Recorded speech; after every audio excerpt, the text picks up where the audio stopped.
Scottish engineer who developed Vanish soap. Dr. Alistair James Stocker Nicoll, who has died aged 80, was an outstanding professional engineer with a wide range of academic and industrial achievements. After a career in industry, he joined Paisley College, now the University of the West of Scotland, where he set up a separate section of the Department of Chemistry delivering undergraduate and postgraduate teaching and research in chemical engineering.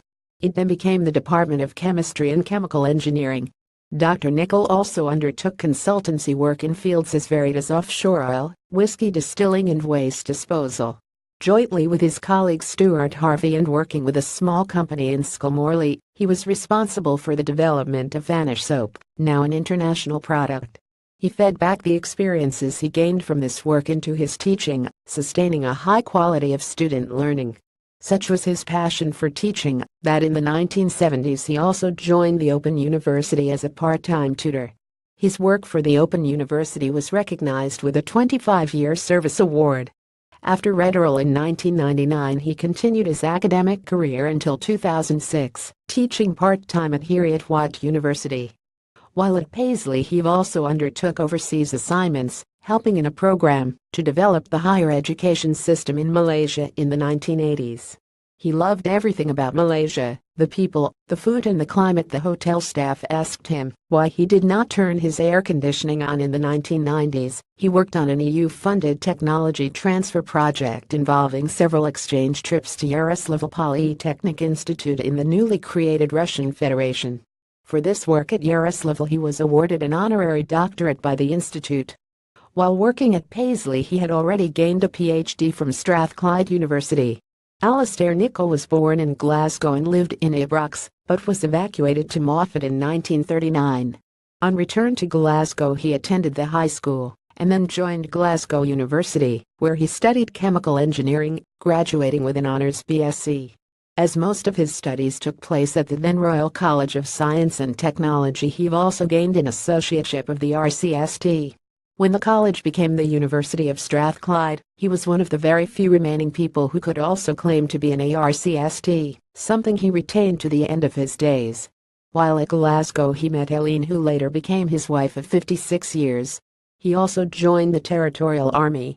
On graduation, he was employed by the United Kingdom Atomic Energy Authority at Windscale, and after a couple of years moved back to Scotland, getting a job at Babcock, Renfrew, before moving to Paisley College in 1964. He was heavily involved in the Institution of Chemical Engineers, becoming a fellow and serving on committees for many years. Ultimately, he served as external examiner for chemical engineering courses at other universities. Alistair and his wife lived in Bishopton from 1964 until they moved to Cheltenham last year to be near their son. He was a keen amateur sailor and played squash and snooker. He owned 2 GP sailing dinghies, the first one being destroyed when a drunken Royal New Zealand Navy sailor fell onto it from a third-floor window at the Admiralty Building in Greenock, and the second was lost on Kilcreggan Rocks after an unforecast storm approaching hurricane force blew up the Clyde estuary, and he and his crewmen had to be rescued by lifeboat. After that, he moved on to building model boats. Keen on Meccano from his youth, he continued this interest into retirement, building and exhibiting models at shows.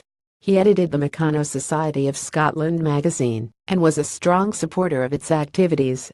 He loved the design problems, the exhibitions and the companionship of his fellow engineers.